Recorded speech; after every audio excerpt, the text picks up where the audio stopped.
सुप्रभात बच्चों, कैसे हो आप सब। बच्चों, आज मैं आपको पाठ 9 का अभ्यास समझा रही हूँ। सभी बच्चे ध्यान से समझना। देखिए बच्चों, आपका पहले छोटे प्रश्न है, शतपत्र कौन था। आपने पाठ ध्यान से अगर पढ़ा है तो आप इनका उत्तर आसानी से दे पाएंगे। शतपत्र कौन था? कठफोड़वा। शतपत्र किसका नाम था? कठफोड़वे का नाम था। कौन दर्द से तड़प रहा था? शेर। शेर ने किसका शिकार किया था? हिरण का। तीसरा प्रश्न देखो बच्चों, बहुविकल्पीय प्रश्न। बेटा, बहुविकल्पीय प्रश्न में क्या होता है, आपको एक प्रश्न दिया जाता है, उसके नीचे कुछ ऑप्शन दिए जाते हैं आपको। जो सही ऑप्शन होता है उसमें आपको टिक करना होता है। तो आपका पहला प्रश्न है, शतपत्र खाता था। ऑप्शन देखिए, फल, फूल, दोनों। ठीक है, तो फल खाता था शतपत्र, फूल खाता था या दोनों ही खाता था? तो आपका सही उत्तर बनेगा बच्चों दोनों। तो आपको दोनों पर टिक करना है। ठीक है, फल भी खाता था और फूल भी। अगला है, शेर ने शतपत्र को दिया। क्या दिया? धन्यवाद दिया, हार दिया या रसगुल्ला दिया? तो आपका सही उत्तर है बच्चों धन्यवाद। तो आपको धन्यवाद पर यहाँ भी कर सकते हैं और यहाँ भी कर सकते हैं। ठीक है, टिक करना है। आगे देखिए, बुद्ध थे। जो बुद्ध थे वो कौन? दयालु थे, अहिंसक थे या दोनों? दोनों थे। तो दयालु भी थे और अहिंसक। अहिंसक होता है बच्चों जो मारपीट नहीं करता है, वो अहिंसक होता है। ठीक है, तो बुद्ध जो थे वो दोनों ही थे, दयालु भी थे और अहिंसक।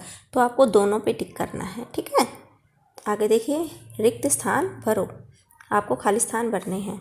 वह केवल फल, फूल और पत्ते ही खाता था। कौन? कठफोड़वा जो था उसके बारे में बात हो रही है, शतपत्र।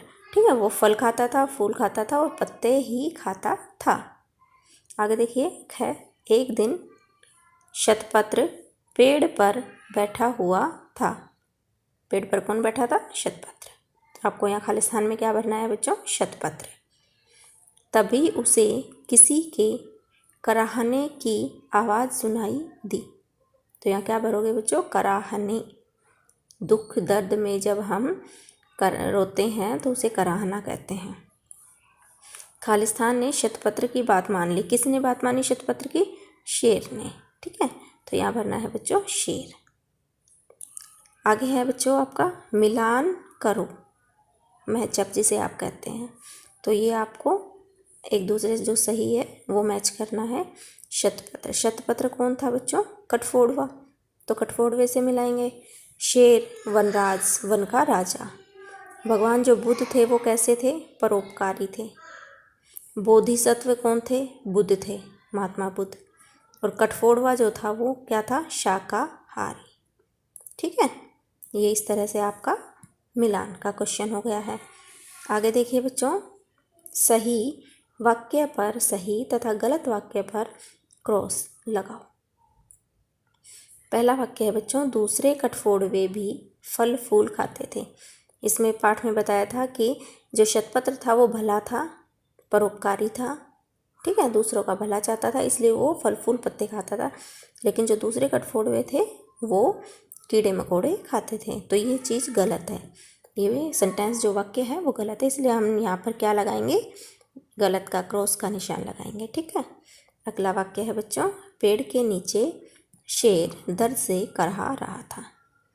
पेड़ के नीचे शेर दर्द से कराह रहा था, ये सही बात है, इसलिए इसके सामने हम लगाएंगे सही का निशान।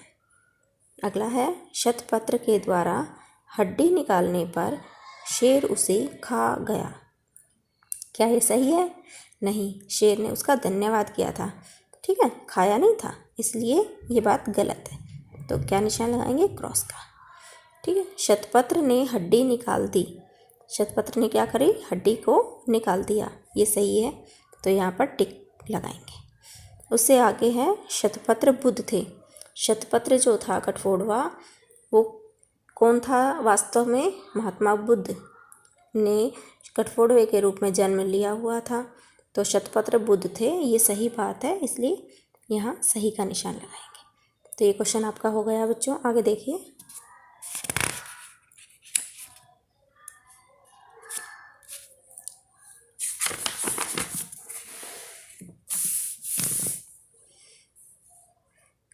है, हैं का सही प्रयोग करके खाली स्थान भरो।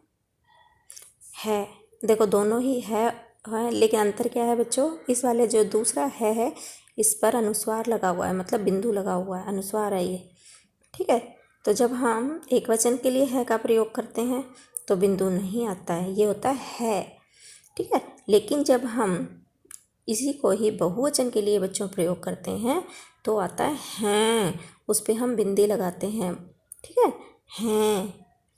तो सेंटेंस देखिए बच्चों, रोहित पुस्तक पढ़ रहा है, क्योंकि रोहित जो है वो एक है, जो काम का करने वाला है वो कौन ज़्यादा है या एक है, इसलिए है, बिंदु नहीं आएगा यहाँ पर, अनुस्वार नहीं लगाएंगे हम। अगला देखिए, बच्चे मैदान में खेल रहे हैं, यहाँ पे बच्चों अनुस्वार लगाना है। क्यों? क्योंकि बच्चे जो हैं वो बहुवचन है, ज़्यादा हैं एक से, इसलिए यहाँ लगाएंगे हम हैं। आगे, आप इस प्रकार क्यों कर रहे हैं। आप जो शब्द है, हो सकता है बच्चों यहाँ ये आप जो है वो एक वचन है, लेकिन आप जो शब्द है वो हम बहुवचन के लिए प्रयोग करते हैं, सम्मान के लिए करते हैं, तो उसमें हम बहुवचन का प्रयोग करेंगे। यहाँ पर हैं, आप इस प्रकार क्यों करा रहे हैं, सम्मान के लिए जब हम किसी व्यक्ति के लिए है लगाते हैं तो बिंदु लगाते हैं। सोहन और रमा पाठशाला जा रहे हैं, क्यों? क्योंकि सोहन और रमा दो हो गए, और दो जब एक से ज़्यादा वस्तुएं या व्यक्ति हो जाते हैं तो वो बहुवचन में गिने जाते हैं। तो एक बच्चों हमारा हैं। ओके, अगला देखिए, वाक्यों को ठीक करके लिखो, मतलब आपको गलत वाक्य दिया है उसको आपने सही बनाना है। मुझे एक हिरण दिखाई दी। अब बच्चों हिरण जो है वो पुल्लिंग है, यहाँ दी नहीं दिया, तो सही वाक्य क्या बनेगा, मुझे एक हिरण दिखाई दिया, दी नहीं बच्चों, दिया। आगे देखो, हड्डी का टुकड़ा मेरे गले में फंस गई है, जो टुकड़ा है वो पुल्लिंग में गिना जाता है। ठीक है, तो फंस गई नहीं, फंस गया है। हड्डी का टुकड़ा मेरे गले में फंस गया है, ऐसे करना है आपको। ठीक है बच्चों, आगे देखो, उसे किसी के कराहने की आवाज़ सुनाई दिया नहीं, दी। उसे किसी के कराहने की आवाज़ सुनाई दी, ये सही वाक्य है। आगे देखो, कल शाम को मुझे तेज भूख लगा था, भूख लगा था नहीं होता बच्चों, भूख लगी थी। कल शाम को मुझे बहुत तेज भूख लगी थी, ये सही वाक्य है। ठीक है, आगे देखो, निम्न शब्दों में वर्ण विच्छेद देखो, समझो और लिखो। अब बच्चों मैं आपको बताऊंगी कि ये वर्ण विच्छेद क्या होता है। सबसे पहले समझो वर्ण क्या होता है। देखो ये जो लकड़ी है ये पूरा एक शब्द है। शब्द क्या होता है, कई वर्णों से मिलकर जो बनता है ना, वो होता है शब्द। तो ये जो ल, ए, क, ए, ड, ई, ऐसे ये जो अक्षर होते हैं ना, इनको कहते हैं बच्चों हम वर्ण। क्या कहते हैं, वर्ण। तो जो आपको शब्द दिया है उसमें से वर्णों को विच्छेद करना होता है। विच्छेद का मतलब बच्चों अलग करना। विच्छेद का क्या मतलब है, अलग करना। तो इस शब्द में जितने भी वर्ण आए हैं, जितने भी अक्षर आए हैं, उनको आपको अलग अलग करके यहाँ पर लिखना है। तो मैं बताती हूँ आपको कैसे लिखते हैं। अब देखो सबसे पहले क्या है बच्चों, यहाँ ल। ठीक है, तो एक बात और बताती हूँ बच्चों, जब आपने वर्ण के बारे में पढ़ा होगा तो वर्ण के दो भेद भी पढ़े होंगे। वर्ण के दो भेद बताए थे, एक स्वर होता है, एक व्यंजन होता है। ठीक है, तो स्वर क्या होते हैं, जो स्वतंत्र रूप से बोले जाते हैं वो स्वर होते हैं, और जिनको बोलने के लिए स्वरों की सहायता लेनी पड़ती है, ऐसे वर्णों को बच्चों हम व्यंजन कहते हैं। ठीक है, तो जो ये ए, आ, ई, ऊ, ठीक है, री, ए, आई, ओ, औ, यहाँ तक जो होते हैं वो आपके होते हैं बच्चों स्वर। ठीक है। और बाकी जो आपके होते हैं क ख ग, ठीक है, च छ ज झ य ट ठ ड ढ ण, बाकी के जितने भी आपके अक्षर बच गए हैं वो सब व्यंजन होते हैं। तो ये जो व्यंजन होते हैं ना बच्चों, जब इन्हें बोला जाता है या लिखा जाता है तो इनमें हमेशा स्वर मिलाए जाते हैं। स्वर कौन से? जो ए होता है, आ होता है, ई होता है, ऊ होता है, ये सब स्वर। जब तक इनको हम नहीं मिलाते हैं तब तक व्यंजन पूरा नहीं माना जाता है। तो यहाँ पर ये जो ल है ये तो पूरा है, तो इसका मतलब इसके अंदर कोई ना कोई स्वर मिला हुआ है, ठीक है। उस स्वर को हमें बाहर निकालना है। अब आपको कैसे पता चलेगा कि वो कौन सा स्वर है? उसमें जो भी मात्रा लगी होगी ना वही स्वर उसके अंदर मिला हुआ होगा। लेकिन ल पर तो कोई मात्रा नहीं दिख रही, नहीं है ना बच्चों, ल पर तो कोई मात्रा ही नहीं दिखाई दे रही। तो इसका मतलब यह बच्चों कि ल के अंदर ए मिला हुआ है, ठीक है। तो इस ल में से हमने ए को बाहर निकाल दिया। देखो यहाँ पर देखो, ल ए।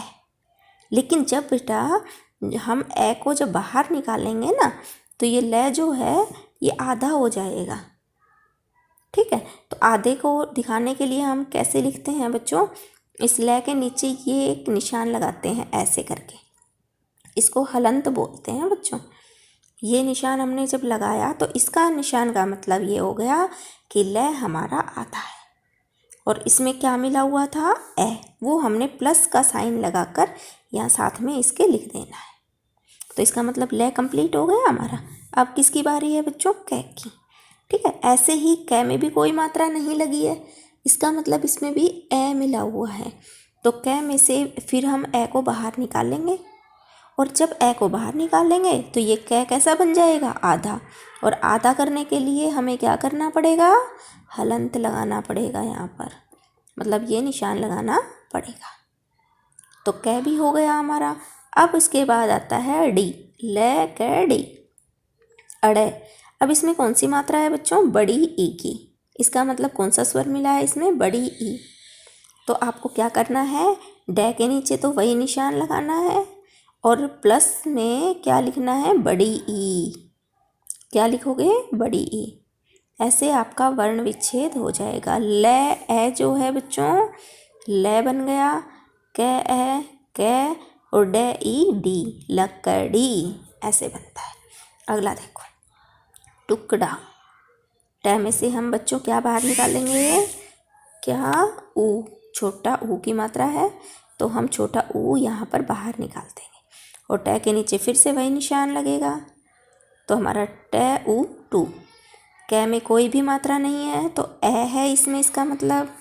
तो कै के नीचे वही निशान लगाएंगे और हम ए को बाहर निकालेंगे।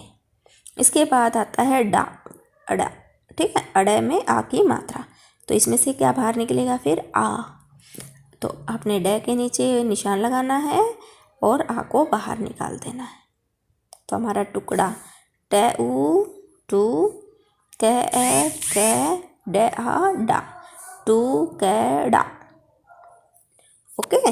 अब देखिए दयालु। द में कोई मात्रा है बच्चों? नहीं है ना। तो इस द में से हम ए को निकाल लेंगे।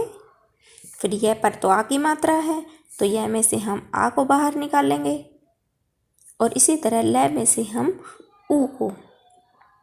तो क्या बनेगा? द है द, ये आ या, ल ऊ लू, द या लू। आगे देखो शिकार। श में कौन सी मात्रा बच्चों? छोटी ई।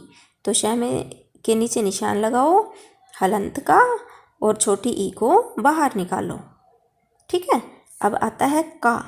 कै में आ की मात्रा है तो कै के नीचे निशान लगाओ, आ को बाहर निकालो। रै में कोई मात्रा नहीं है तो रै के नीचे निशान लगाओ और किसको बाहर निकालोगे जब कोई मात्रा ही नहीं है? तो ए को, ठीक है। इस तरह से हमारा बन जाएगा श ई शी, कै आ का और रे ए रे, शी का रे। तो वर्ण विच्छेद समझ आ गया होगा बच्चों आपको। तो सभी बच्चे ध्यान से इस सारे अभ्यास को याद करेंगे। Thank you.